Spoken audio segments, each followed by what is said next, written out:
오늘 같이 우리 묵상할 말씀 성령이 충만한 예배 2022년도를 맞이하면서 동행이란 제목을 가지고 같이 묵상했습니다.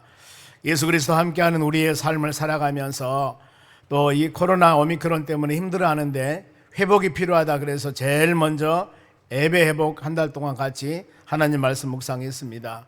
오늘 마지막으로 우리가 성령의 충만한 예배 가운데 빠지려면 어떻게 할 것인가 하는 부분들입니다. 많은 사람들이 사모합니다. 또 그것을 원합니다. 내가 드리는 예배가 아니 우리 가정에서나 모든 것이 하나님의 성령께서 충만한 예배와 우리의 삶이 되었으면 참 좋은데 마음은 원이로되 실질적으로 되어진 모든 은혜들이 그렇게 되지 않는 상황들이 가끔 있습니다. 이럴 때마다 우리가 말씀을 꼭 묵상하면서 충만한 은혜 가운데 거하는 여러분 되시기 바랍니다. 교회가 하나님의 성령에 충만하게 역사한 때는 초대교회였습니다. 그것이 바로 사도행전 2장입니다. 오순절날 마가의 다락방에 110명이 되는 믿음의 자녀들이 간절한 마음으로 기도할 때 하늘에서 성령의 역사가 임합니다. 바람 같은 성령, 불의와 같이 갈라지는 성령의 역사가 임하니 많은 현상들이 나타나지요. 이것이 바로 초대교회에서의 성령의 역사입니다. 이 120명 성령 받은 모든 사람들이 오늘날 그 당시에 수많은 핍박과 어려움이 있었지만은 바로 굴복하지 않고 오직 예수, 부활하신 예수님 붙잡고 믿음으로 복음을 증거해서 그 복음이 여기까지 와서 우리도 그 예수님 믿고 믿음으로 하나님의 나라 소망하며 사는 것입니다.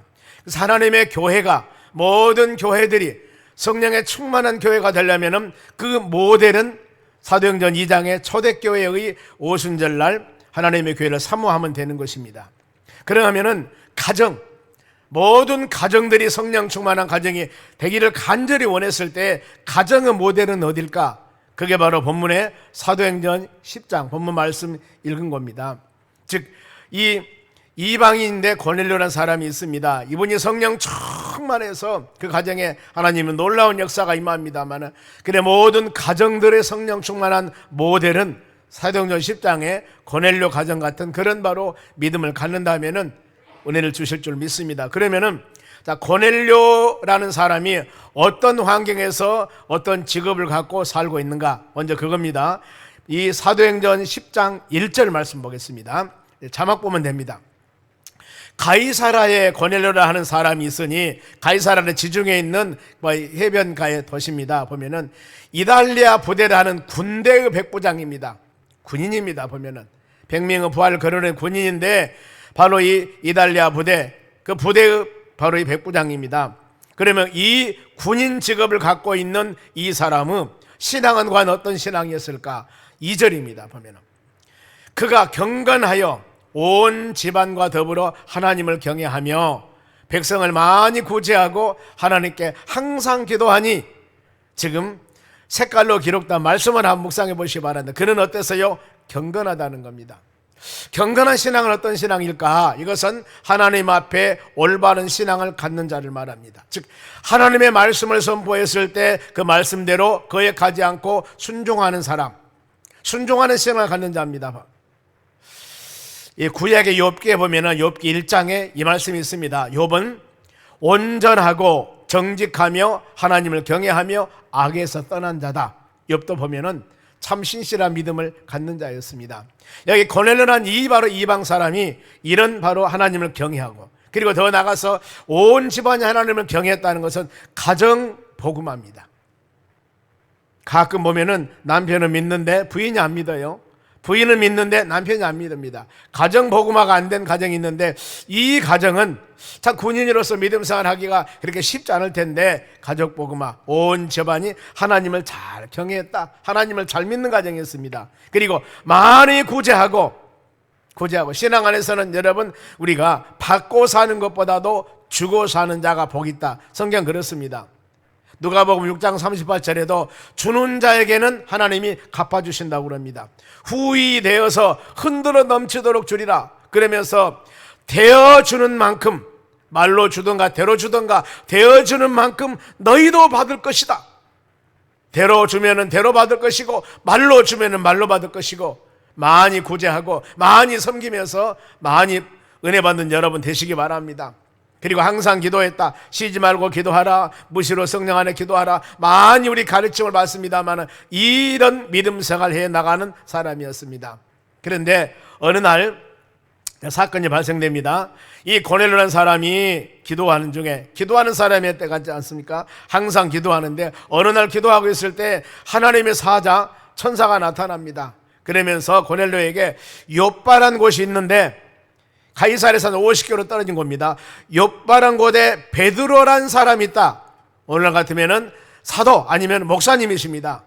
만일에 여러분이 어느 날 기도하는데 저기 영광인 아니면 여수쯤 되는 곳에 가서 어떤 훌륭한 목사님이 있다, 이분을 모셔다가 예배드려라, 만일에 그런다면은 예 하겠는가. 그런데 이분은 지금 이 욥바에가 베드로라는 사도를 청하라고 그러니까 고넬료는 순종하여 사람을 보내어 베드로를 청합니다.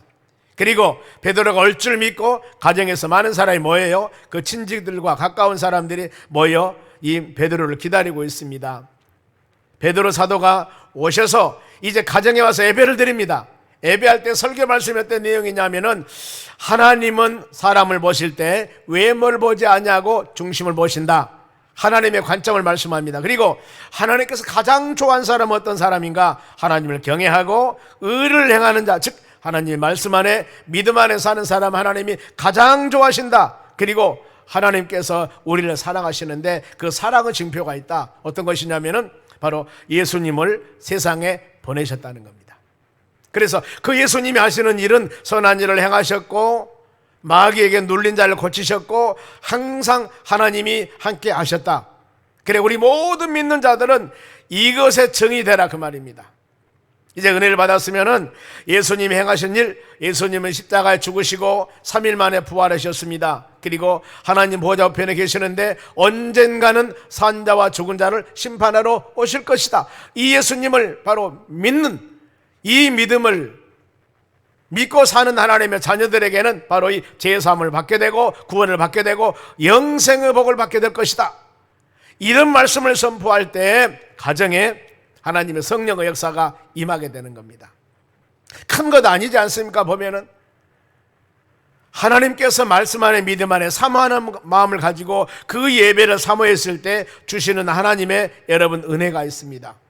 예수님께서는 요한복음 4장에 영과 진리로 예배드리라고 분명히 말씀을 하셨습니다. 여러분 지금 우리가 드려지는 이 예배가 너희 몸을 바로 그리스도 산 제사로 드려라, 이것이 영적인 예배라고 로마서 12장 말씀합니다만, 여러분들이 지금 우리 몸을 하나님께 드리는 예배에 되어서 이 예배가 온전히 영과 진리 예배가 되어 하나님께 연락되며 예배드리는 모든 믿음의 자녀들은 이 시간 하나님의 성령에 충만한 시간 되시기를 주의 이름으로 축원합니다.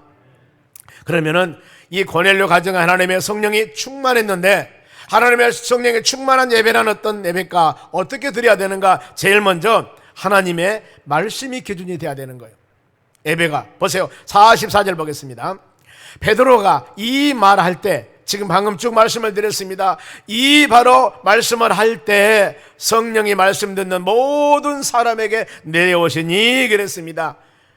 고넬료 가정에 하나님이 성령이 역사할 때 그들이 모인 사람들이 예배드렸습니다. 말씀 선포할 때, 말씀을 바로 들을 때, 이때 모든 사람들에게 하나님의 성령이 내려오시니라고 그랬습니다. 위에서 내려오시니 그 말은 위에서 떨어지다, 덮치다, 임하다 뜻이 있습니다.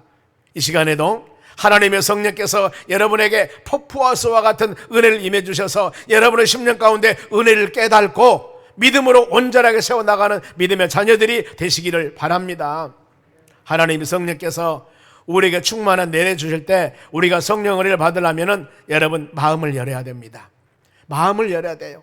가끔 그런 여러분 얘기 들어보죠. 마음을 여세요. 마음을 여세요. 아니 여러분, 마음을 열라는 게 어떤 의미입니까? 하나님 나 마음 열고 싶습니다. 아니면은 옷을 몇 개 입어서 다 한번 벗고 마음을 열고 싶습니다. 하나님 깨달음을 주시옵소서. 아마 이렇게 여러분 하실 거예요. 그런데 비가 지금 막 쏟아지고 있습니다. 그러는데 비가 쏟아질 때 이 우산을 쓰고 있으면 비를 맞질 않습니다. 땅이 바싹 말려서 바로 막 금이 짝짝 갈려져 있습니다. 이럴 때 단비가 내리는데 거기다가 비닐을 쳐넣어보세요. 물이 한 방울도 안 들어갑니다. 하나님의 법고서와 같은 은혜를 내어주었을 때 우리가 마음을 연다는 것은 그 하나님의 말씀을 아멘하고 받는 것입니다. 판단하지 마시고 그리고 아멘하고 받으려면은 지금 선포되는 이 말씀이 하나님의 음성으로 들을 수 있는 여러분이 되셔야 되는 것입니다. 이 성경 66권, 성경 한 절 읽고 세상 얘기나 정치 얘기나 이것 하면 여러분 귀 막으셔도 됩니다. 그러나 하나님의 말씀을 선포할 때는 이 말씀을 아멘 아멘하고 하나님의 음성으로 들으면서 두렵고 떨리는 마음으로 여러분의 심령에 받아들이는 것이 열린 여러분 마음입니다. 아차 잘못하면은 선포되는 말씀을 분석합니다. 비판합니다. 판단합니다. 들었다 놨다 합니다. 이런 마음은 열린 마음이 아니라는 겁니다. 왜요? 하나님의 말씀은 선포되는 사람이 잘못 전하 모르지만 하나님의 말씀은 바로 사람의 뜻으로 기록된 것이 아니고 성령에 감동된 사람에 의해서 기록된 말씀이기 때문에 하나님의 말씀은 1.1획도 잘못이 없습니다. 때문에 우리는 이 말씀을 들을 때마다 열린 마음으로 아멘 아멘하고 받는 여러분 되시기 바랍니다. 믿음의 자녀들이 이랬을 때 열린 마음이 될 때 성령 하나님께서 여러분의 마음을 만지십니다. 마음에 감동을 줍니다. 말씀을 통해서 우리 심령 가운데 회개하는 마음을 갖게 되는 것입니다. 자, 호세아서 10장 12절 이 시대 호세아 선지자가 하나님의 자녀들에게 말씀을 선포합니다. 너희 묵은 땅을 기경해라 그 말입니다. 묵은 땅이라 하는 것은 강팍한 마음이에요. 마음이 어찌 그리 강팍하는지 하나님 말씀을 증거해도 마음에 떨어지질 않습니다. 이런 묵은 땅을, 묵은 마음을 갈아엎어라, 노타리 쳐버리라 그 말입니다. 그리고 여호와, 지금은 여호와를 찾을 때다. 너희가 나를 전심으로 찾고 찾으면 만난다고 에레미야 29장 말씀합니다. 우리는 전심으로 찾아야 됩니다. 그리고 마침내 여호와께서 오사 공의를 빛처럼 너에게 내리리라. 성령의 단비를 폭포수와 같이 내려주시리라. 아멘. 마음을 열으셔야 됩니다. 예배 시간에 말씀을 듣는 것은 믿음을 성장시키는 원동력입니다. 믿음 없습니다. 믿음 없습니다. 여러분 이 고백을 하지 마시고 열린 마음으로 아멘 아멘 아멘 하나님 말씀을 들었을 때 이 말씀은 영의 양식입니다. 우리 영혼이 자라는 양식입니다. 말씀을 잘 들으면 쑥쑥 자라는 역사가 일어납니다. 아무리 그 사람이 허구대가 멀쩡한다고 하더라도 계속 금식하고 밥을 안 드셔보세요. 그러면 결국에는 죽습니다. 메말라서. 믿음의 사람들의 영의 양식인 하나님 말씀을 무시로 수시로 여러분 사모하는 마음을 가지고 듣는 여러분 되시기 바랍니다. 로마서 10장 17절 말씀 묵상합니다. 그러므로 믿음이라고 하는 것은 들음을 통해서 난다. 즉 새싹이 나고 자라고 열매가 맺듯이 우리의 믿음의 성장이라고 하는 것은 말씀을 들어야 되는 것입니다. 무엇을 들어야 돼요? 들으면 그리스도의 말씀으로 말미암으니라고 합니다. 바로 세상 소식이나 뭐 이런 것들이 아니라 오직 복음, 하나님의 말씀을 들어야 됩니다. 예수 그리스도. 이 마태복음 16장 16절에 베드로가 신앙 고백을 합니다. 어떤 고백을 하냐면은 주는 그리스도요 살아계신 하나님의 아들이라고 그럽니다. 많은 사람이 예수님을 누구나 했을 때 뭐 엘리야라 에레미야라 뭐 여러 말 하지만 선지자 중 한 사람이나 이럴 때 제자들이 그 베드로가 고백을 해요. 우리 예수님은 그리스도입니다. 구세주입니다. 그런데 살아계신 하나님의 아들입니다. 이 고백을 합니다. 복음은 여러분 예수 그리스도는 하나님의 살아계신 아들이라는 겁니다. 마가복음 1장 1절에 마가가 복음을 말씀을 기록할 때 제일 1장 1절에 그 말씀을 해요. 하나님의 아들 예수 그리스도의 복음의 시작이라고. 그 예수, 즉 복음 그 예수를 믿으면은 죄에서 구원받고 우리 죄가 아무리 많은 죄라 할지라도 진홍같이 분홍같은 죄라 할지라도 모든 죄 예수 그리스도를 믿음을 통하여 다 사함을 믿는다는 것이 여러분 복음입니다. 그 예수를 믿으면은 각색 질병을 치유받습니다. 부활하신 예수님은 제자들에게 치유 사역을 바로 복음을 증거로 나갈 때 치유 사역을 위임을 합니다. 너희는 온 천하에 다니면서 복음을 증거해라. 믿고 세례를 받는 자는 구원 얻을 것이요 믿지 않는 자는 정죄함을 받을 것이라. 그러면서 예수 믿는 자들에게 이런 표징이 따른다고 제자들에게 힘과 능력을 주면서 위임을 합니다. 마가복음 16장 17절입니다. 자, 믿는 자들에게 보세요. 이런 표적이 따르는 이 표적은 바로 이 확신을 시키시는 증거입니다. 어떤 표적일까요? 그들이 두 가지, 하나는 내 이름으로 귀신을 쫓아내며 새 방언을 말하며, 이 두 가지입니다. 보면은 예수님이 공생에 사역할 때 각양각서 이곳저곳 다니면서 질병을 치료하고 모든 이 보지 못한 자를 보게 하고 말 못한 자 말하게 하고 걷지 못한 자도 걷게 하고 어미 썩어 있는 나병 환자도 치유하시고, 이런 모든 치유 사역을 감당하는 것은 표적입니다. 표적. 누구? 예수님은 메시아다는 표적입니다. 예수님은 구세주다는 표적입니다. 여러분, 우리는 이 표적만 바라볼 것이 아니라 저분이 누구신가, 이겁니다. 여러분, 믿음으로 사는 여러분들은, 믿는 자는 분명히 하나님께서 여러분들에게 표적, 힘과 능력을 주심을 믿으시기 바랍니다. 귀신을 쫓은 능력입니다. 영적 전쟁에서 승리하는 것입니다. 바울 사도가 사도행전 16장에 빌립보 지역에서 복음을 증거할 때 여종이 귀신 들려서 복음 증거하는데 방해를 할 때, 그 귀신을 물리칠 때 나사렛 예수 이름으로 명하노니 더러운 귀신아 나가라 했을 때 귀신이 나가지 않습니까? 우리도 여러분 이런 믿음을 주었습니다. 예수 믿는 모든 여러분들, 이 표시를 우리가 가졌습니다. 그 사람은 바로 교회에서 직분이나 그 사람 몇 년 예수를 믿었니, 이것이 중요한 것이 아니고, 영적인 전쟁에 승리한 것은 하나님의 전신갑주, 즉 예수 그리스도 능력의 이름으로 악한 것을 물리치는 힘을 여러분들에게, 우리에게 다 주셨습니다.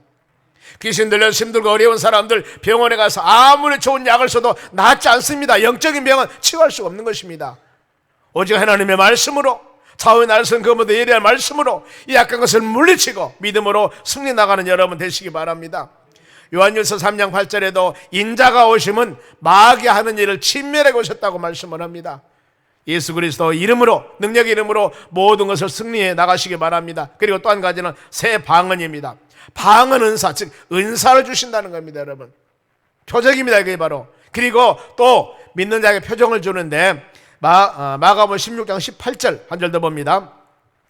뱀을 집어 올리며 무슨 독을 마실지라도 해를 받지 아니하며 병든 사람에게 손을 얹은즉 나으리라 하시더라. 이 말씀을 잘 묵상하셔야 됩니다. 그런 재미있는 예화가 있습니다. 어느 날 남편이 예수를 잘 안 믿어요. 그래서 이 말씀 묵상하면서, 봐라, 딸하고 둘이, 야, 이 말씀 보니까 뱀을 집어 올리며 무슨 독을 마실지라도 해를 받지 않는다고 그랬으니 우리 농약 먹고 기도하고, 봐라, 농약 먹었는데 안 죽었지 않냐 하고 아버지 전도하자 그랬던데 죽었을까 살았을까? 죽었다 그 말이에요. 말씀이 그런 게 아닙니다. 뱀같이 바로 이 뱀같이 관계하고 악한 것이라 할지라도, 수많은 악과 해가 있다 할지라도 믿음의 사람들은 해를 받지 않도록 하나님이 지켜주심을 말씀합니다. 다시 말로 어려운 위경에서 처한다 할지라도 하나님이 지켜주심을 말씀하는 거예요. 이걸 여러 마음으로 새기시기 바랍니다. 그런데 신뢰가 있었어요. 신뢰가 성경에 사도행전 28장에 바울 사도가 제수로서 로마에 재판을 받으러 갑니다. 그런데 배를 타고 하다가 바로 이 배가 이 풍랑으로 파손나기 시작됐습니다. 그래서 멜리데 섬이라는 곳에서 바로 도착하게 돼요. 그곳에서 이 배가 많이 파손되어서 머물게 됩니다. 날씨가 너무 추워가지고 바로 이 바울이 나무를 좀 들여다가 불에 넣는데 불 속에 숨어있는 독사가 나와가지고 바울의 손을 물어버렸습니다. 그러면은 그 독사가 물으면 죽어야 되는데 멀쩡하거든요. 섬에 사는 사람들이 바울한테 와서 당신이 신입니다, 신유로, 왜 독사가 물렸으면 죽어야 되는데 안 죽었기 때문에. 하나님은 전도하기 위해서 이런 일도 하나님 하시기도 한다는 겁니다. 그런가 하면은 믿는 자를 치유하는 능력입니다. 바로 병든 자에게 손을 얹은 즉 나음을 입었다고 그랬습니다. 이 사건도 사도행 28절에 동일하게 나타납니다. 멜리데 섬에서 거기에 추장이 있었습니다. 이 보블리오란 추장인데 가장 높은 자였습니다. 추장의 아버지가 열병과 이질에 걸려서 많은 어려움 당하고 있을 때 바울이 가서 기도하니, 손을 얹어 안수하니 병이 나섰더라고 말씀을 합니다. 이 역시도 하나님께서 놀라운 힘을 주어서 그 섬 지역에 복음화시키기 위한 하나님의 놀라운 사랑과 역사였음을 여러분 믿으시기를 바랍니다. 우리는 이런 말씀 꼭 붙잡고 여러분 지키시고 돌보신 하나님의 능력을 마음에 새기면서, 더 나아가서 우리 모든 믿는 자들에게는 하나님께서 이런 선한 놀라운 능력과 힘을 주셨음을 믿고 선포하는 여러분 되시기 바랍니다. 기도는 우리가 하고 응답은 하나님이 하신다. 항상 이것을 여러분 믿으셔야 돼요. 기도하면 안 될까 될까? 이것은 여러분 하나님이 아시는 일입니다. 우리는 믿음으로 기도만 했을 때 역사가 일어날 줄 믿습니다. 그리고 성령의 충만한 범위와 대상입니다. 모든 자들에게 임한다고 그랬습니다. 빈부귀천 남녀노소 관계가 없습니다. 45절 한번 읽습니다. 베드로와 함께 온 할례 받는 바로 이 신자들이 이방인들에게도 성령의 부어주심을 말미암아 논란이 그랬습니다. 지금 하나님의 성령이 이방인들에게 임하는 것이며, 즉 하나님의 사랑의 크기는 여러분 무한합니다. 선택받는 유대인뿐만 아니라 선택받지 못한 모든 바로 이 이방인들을 할지라도 주 예수를 믿어라, 그리하면 내 집이 군 받으리라. 아멘. 이와 같이 누구든지 예수를 믿기만 하면은 주의 은혜가 그 10년 가운데 임함을 우리가 믿으셔야 돼요. 이것이 하나님의 성령의 역사입니다. 그러면은 자, 성령이 하시는 일, 이 시간 잠깐 묵상해 봅니다. 하나님의 성령이 충만하게 임하셨는데, 성령이 충만하게 임할 때 성령이 하시는 일은 어떤 일을 행하시는가? 요한복음 14장 26절입니다. 자, 보혜사.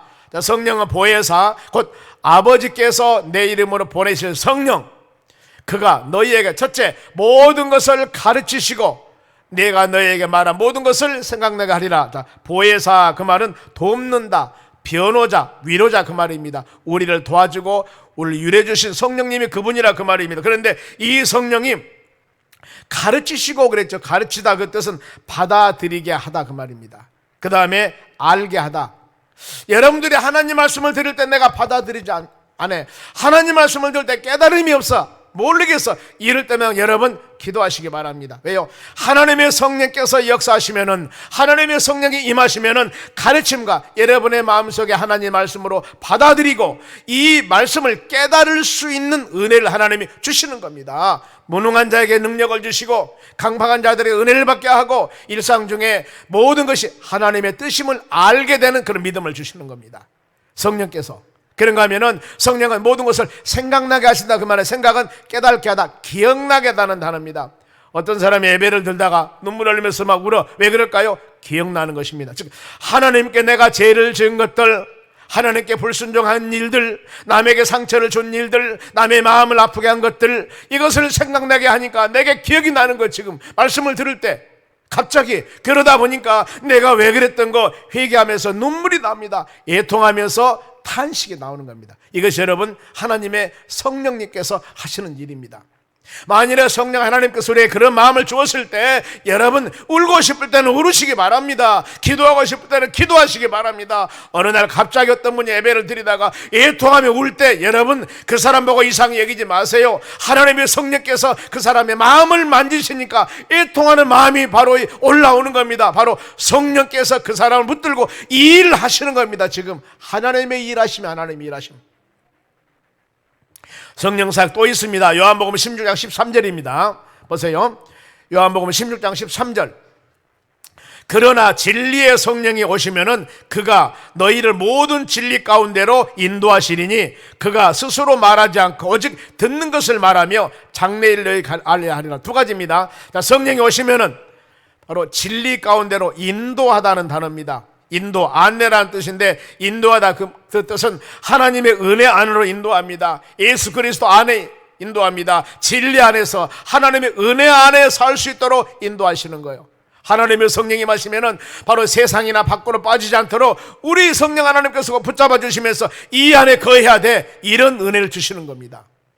그런가 하면은 장래일을 말하게 하는 겁니다. 장래일을, 다가올 미래, 어떤 참 안 좋은 일이 있는데 그날 그때 내가 어찌 가고 싶지 않는 마음이 있었는데 안 갔는데 만일에 내가 갔더라면은 큰 일이 일어날 수 있을 것인데, 이런 일들은 우리의 삶 가운데도 왕왕 있을 수가 있습니다. 때에 따라서 하나님이 우리 길을 막으실 때, 그런 마음을 주실 때 우리 믿음의 사람들은 그냥 생각하지 마시고 하나님의 성령께서 여러분의 마음을 만지심으로 깨달음 주셨을 때는 아무리 그 일이 좋은 일이고 해야 할 일이지만은 잠깐 수도하면서 기도하면서 하나님의 선한 뜻을 물어보는 여러분이 되시기 바랍니다. 성령님께서는 이런 일을 역사하셔요. 이 성령이 우리에게 충만하면은 얼마나 우리가 온전한 믿음 생활을 살 수가 있겠습니까? 그러면 이 성령으로 살아간 사람들에게는 열매가 있어야 되지 않겠습니까? 열매. 성령의 열매, 우리가 많이 묵상하죠. 갈라디아서 5장 22절 보면은 사랑, 신앙, 화평, 인내, 자비, 양성, 충성, 온유, 절제, 이 모든 것들이 성령의 열매들이요.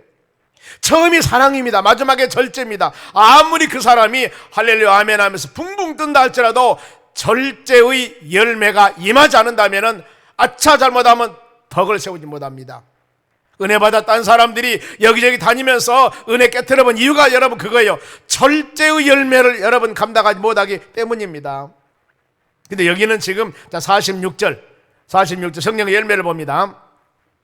이는 방언을 말하며 하나님을 높이 드립니다 그랬습니다. 성령의 열매가 방언이 나타났습니다. 또 한 가지는 하나님의 높임을 들으면 찬양을 말합니다.